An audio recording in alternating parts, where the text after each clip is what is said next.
Welcome to this edition of Daytona Beach Television. This is a segment called Meet Your Commissioner. I am your host, the Reverend Dr. L. Ronald Durham. I'm delighted today to have the Commissioner for Zone 2, Mr. Ken Strickland, as our guest here on the program today. Welcome to Meet Your Commissioner, Mr. Strickland. How are you doing today? I'm doing well. It is so good to have you on the program, and we're in a beautiful setting here in Collins Park, and a lot of work has been done in the last few months. Oh yes, there's been a lot of work done here, new sidewalks, and we have the new dog park over there with the watering station for the dogs, and it has plenty of shade. It's probably one of the nicest small parks we have in the city. It really is. And you're really one of our newer commissioners, so to speak, although you've been there for a little bit. But tell us a little bit about yourself. There may be listeners out there who don't know much about Mr. Ken Strickland.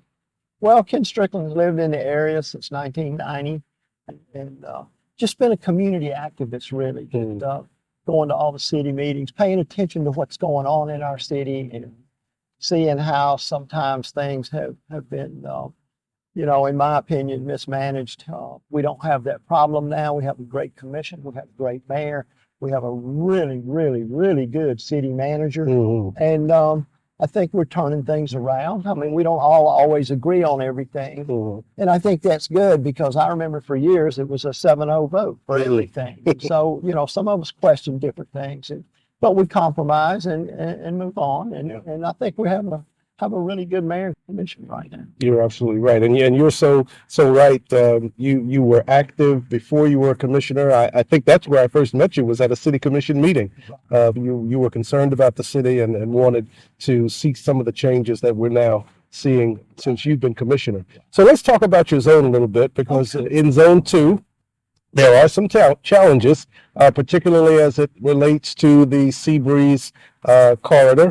What are your thoughts as it relates to Seabreeze Boulevard? We've got to get Seabreeze Boulevard under control. There's a lot of nightlife, night activity over there, and at closing time, something happens to people, and it just gets out of hand in the blink of an eye.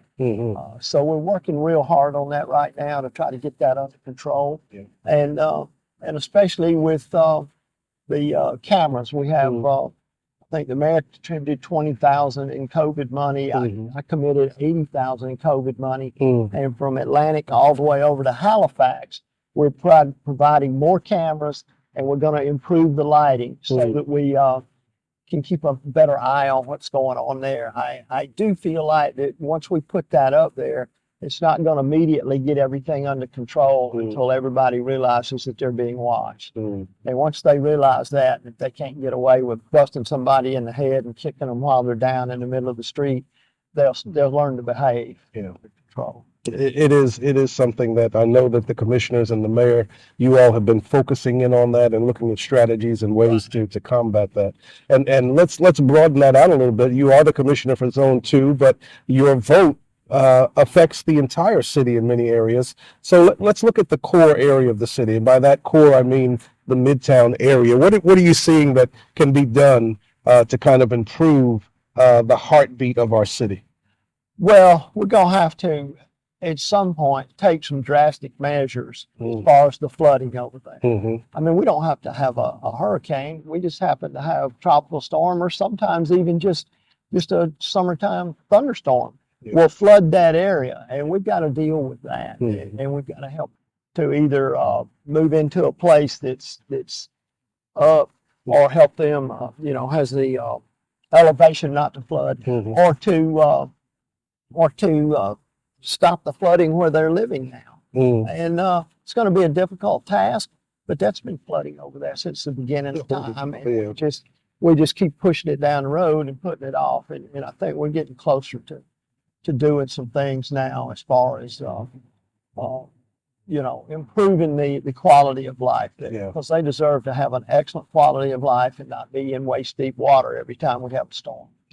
And the Army Corps of Engineers, I believe, are going to be doing a study for that area, and I'm really excited about that, because I think it's going to bring some much needed relief to the people who are living in that area. Right. My opinion is where it's flooding the most, we need to help those people move out, purchase their properties if they own their property, If they're renting, we need to relocate them Mm. and maybe just turn that area into a huge retention pond if Mhm. necessary. Yeah. Because it's unacceptable for people to have to worry about that every summer. Yeah.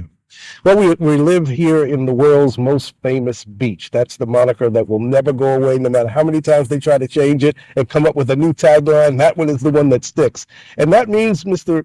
Strickland, that we are an event city. We kind of we go from one event to the next. What are your thoughts on the challenges that are associated with the events we have every year? Well, I have several thoughts on that, some popular, some not. Mm-hmm. We are an event city. Mm-hmm. We need to learn how to manage and by that I mean to be able to get every dollar we can out of the attendees that come here, but also keep the quality of life that our residents deserve, without a lot of noise, without a lot of hoopla, and without the violence and stuff. And I think that the older biker crowd like me are dying out, or riding three wheels like me, you know. So it's going to be a challenge. Yeah. And if we don't manage it properly in the transition to the sport bike crowd, we may lose that. And a lot of folks don't realize how much money that brings in for restaurants, hotels, and other forms of entertainment we have here. Absolutely. And I'm always amazed by how well our police and fire departments during those times when we swell to become one of the largest cities in the state during Bike Week and the Daytona 500. The police and the fire department, I mean, they really step up, given the enormous crowds that we draw. Give me your thoughts on how well they work. They do a great job. Fire department does a great job. The police department does a really great job because for the last few years they have been undermanned, if you will. They didn't have enough people. We're still down. I think 15 or 20 officers, but we've hired some new officers lately, and I think the latest class is about to graduate and be able to move out into the field, and that'll be very helpful for us. But we've got to have a way to maintain the quality of life for our current residents. That's first priority. Yeah. And then we should be able to learn to manage those things. Yeah. Now, you've been sitting on the city commission for a little bit now. What are you seeing, Commissioner Strickland, as some of the strengths that the city commission really has right now? I think we all have our residents as first priority. Mm-hmm. We all don't always agree with what's before us, but I think we all, in our opinions in the different zones, tend to stand by our residents and represent our residents' best wishes, and to help them to maintain the quality of life that they deserve here. Yeah. Yeah, and that's so true.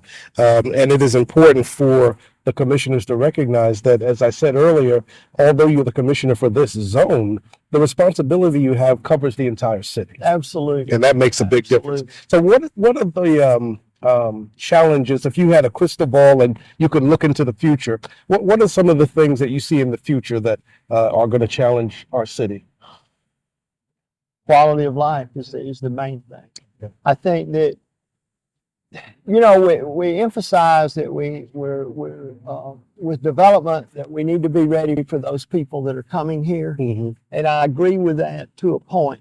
What I most agree with is the fact that we need to take better care of the residents that are already here. We need to be sure that the residents that are already here have everything they need. Their quality of life is maintained, and even made better, because we shouldn't forget about our residents. I know part of my zone over on the west side of the Halifax is the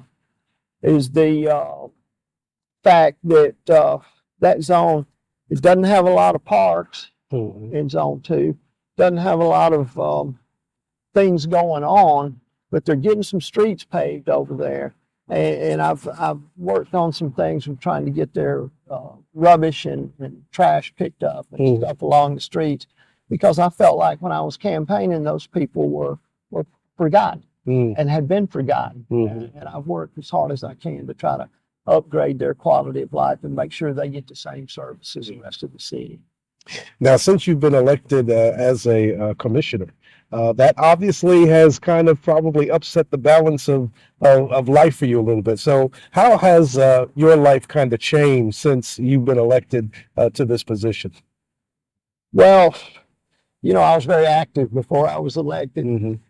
Now I have to be very careful what I say, when I say it, and who I say it to, because I could get sued, get the city sued, and I do my best to not publicly speak about how I feel about certain things before it ever comes before us, because then they can come back and that's something I wasn't used to. You know, I was used to standing up there and saying whatever was on my mind or posting what was on my mind. Right. I can't do that now. Yeah, yeah, that it does change your life a little bit. Quite a bit. Everybody's watching. Oh yes, oh yes. As a commissioner, as you say, every word is parsed and dissected, and everybody has an opinion.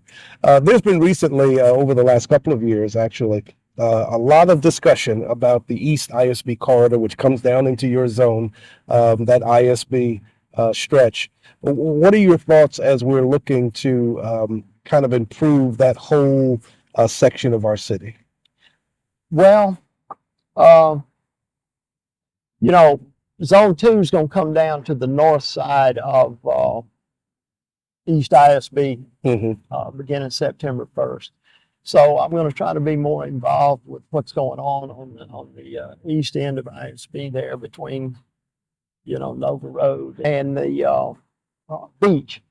However, you know, we need to be careful about what we do there and careful with giving out too many incentives without any restrictions on it. We got to be able to monitor the people that we give incentives to along there. I'm for upgrading that along there. It needs to be, it's the gateway to our city. Yeah. It should be beautiful. You shouldn't drive over there and go, wow, that was here 15, 20 years ago, and it looks worse now than ever, you know. And so, you know, we got to be careful what we do there. We got to be very specific with what we do and make sure that the city as a whole have neighborhood meetings and stuff and make sure that our residents are happy with the plans. There's not a whole lot we can do about what FDOT does, but what we do as a city, we need to make sure everybody's involved. Everybody had a chance to say what they're looking for, what they want, what they don't want. And, you know, I don't consider myself a leader. I consider myself an elected official elected representative of the people, and I voted for some things already that I didn't agree with. And I'll continue to do that if that's what the majority of the residents I represent would like for me to do. Yeah. Well, thank you so much, Mr. Strickland, for being on Meet Your Commissioner today. Is there anything that I left out that you want to say to your constituents, because they're going to be watching this program? Come check out Collins Park. It's one of the nicest small parks in our city. It's right here on the river. It's behind the fire station on Halifax. Come over, check it out. It's shady. Got a little dog park over there and new playground equipment for your kids. So bring the kids and the small dogs over and have a nice time. I'm your host, the Reverend Dr. L. Ronald Durham. I do want to thank you for watching this edition of Daytona Beach Television. My guest today has been Zone 2 Commissioner, Mr. Ken Strickland. We'll see you next time. Keep tuning in.